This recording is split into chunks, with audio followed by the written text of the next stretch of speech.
Bom, então seguimos aqui agora para o nosso segundo estudo de caso, sendo que no primeiro nós tratamos aqui da apuração do PIS e COFINS cumulativo, e nesse estudo de caso nós vamos falar de uma empresa que vai apurar o PIS e COFINS pela sistemática não cumulativa. Então, lembrando, a não cumulativa, totalidade das receitas, situações que são passíveis de geração de crédito, né? Então, nós temos aí algumas diferenças da atividade normal, do cumulativo. PIS, COFINS, alíquota de 9,25%, 1,65% de PIS, 7,60% de COFINS.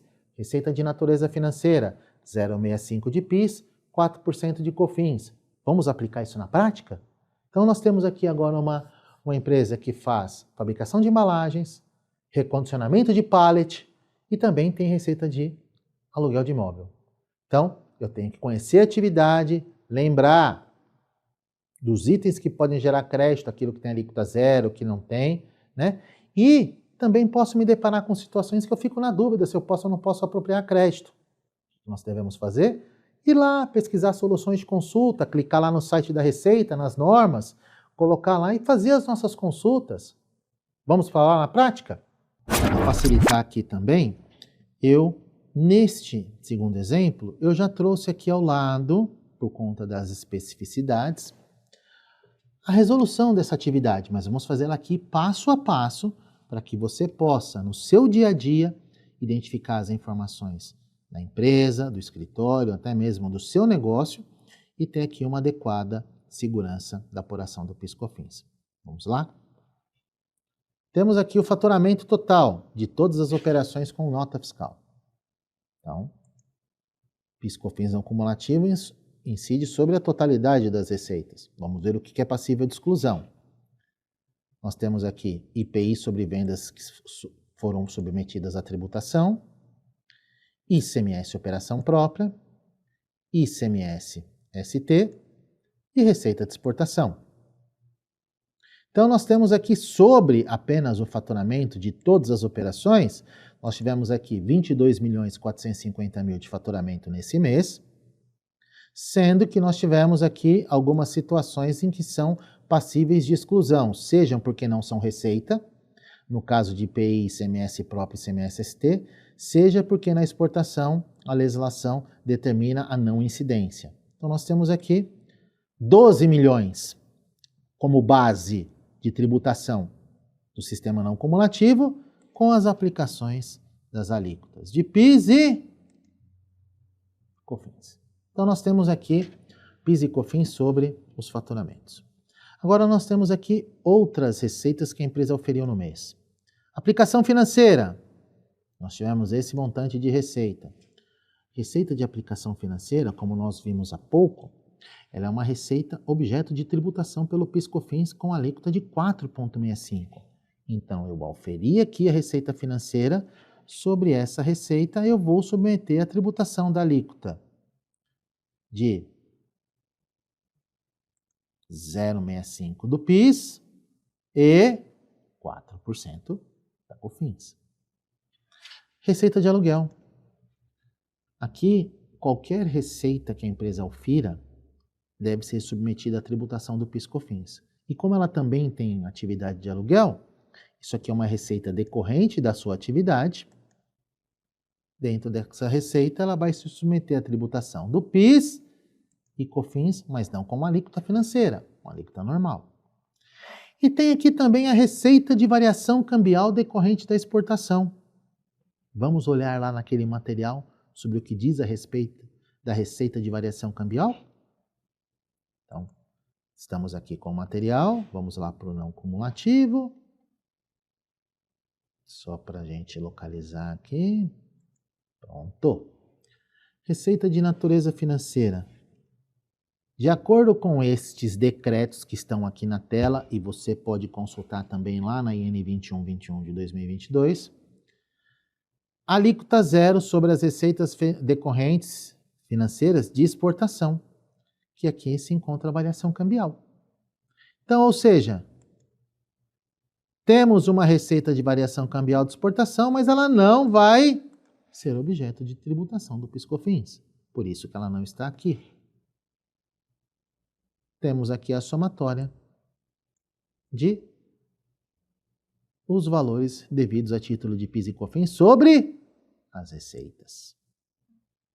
Finalizada essa primeira etapa, agora a gente vai para a etapa um pouco mais árdua, que são as etapas dos créditos. E aí nós temos as operações de entrada. Vamos ver uma a uma? Aquisição de mercadoria nacional para revenda, tributada pelo PIS/COFINS. Então, nessa aquisição eu tenho o valor total da nota, o IPI e o ICMS. Aquisição para revenda gera direito a crédito?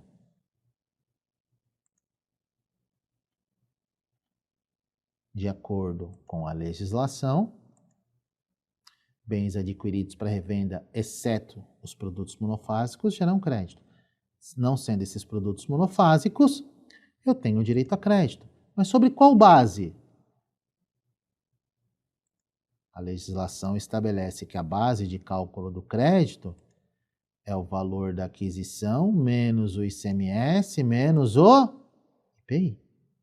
Então, temos aqui o valor de aquisição menos o ICMS menos o IPI. Então, nós temos aqui a base de cálculo do crédito.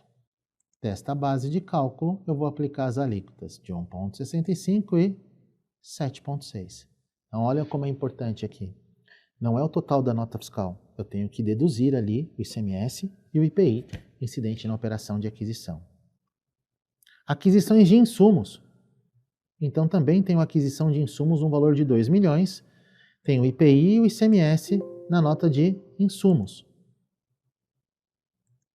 Também aqui vou fazer a mesma coisa.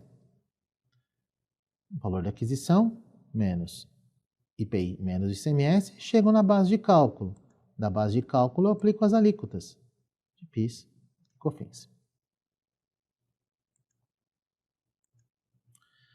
Aquisição de insumos sujeitos a alíquota zero de PIS e COFINS. Ou seja, é um insumo, mas ele não está sujeito ao pagamento de PIS e COFINS porque ele é alíquota zero. Se ele não está sujeito ao pagamento de PIS e COFINS, sobre essas aquisições eu não tenho crédito. Então, olha como é importante aqui, nós temos isso aberto dentro da nossa apuração para saber o que gera crédito e o que não gera crédito. Então, isso aqui é de fundamental importância. Aluguel de imóvel pago para pessoa jurídica. Então, para que eu possa efetivamente fazer aqui a apuração das minhas atividades, eu tenho um aluguel de imóvel. Sobre esse aluguel que eu pago para pessoa jurídica, eu tenho crédito. Então, apenho o valor da base, aplico as alíquotas de PIS e COFINS. Energia elétrica. Também nós vimos que energia elétrica gera direito a crédito. Mas lembrando, todo e qualquer gasto eu tenho que excluir o ICMS e IPI. Então não é o valor que consta na energia elétrica, na nota fiscal. É o valor da conta menos o ICMS. E lembrando, gente, na conta de energia elétrica, vocês estão ali, às vezes, pagando valores que não são custo de energia elétrica. Taxa de iluminação pública. Existem alguns valores que estão ali na conta que não são gastos de energia. Eu tenho que excluir isso da base do crédito. É muito comum as empresas pegarem o valor da conta de energia e já excluir o ICMS, sem se atentar a esse detalhe. Então, olhem na conta de energia de vocês e vejam se não existem ali valores que se não se referem a custo de energia.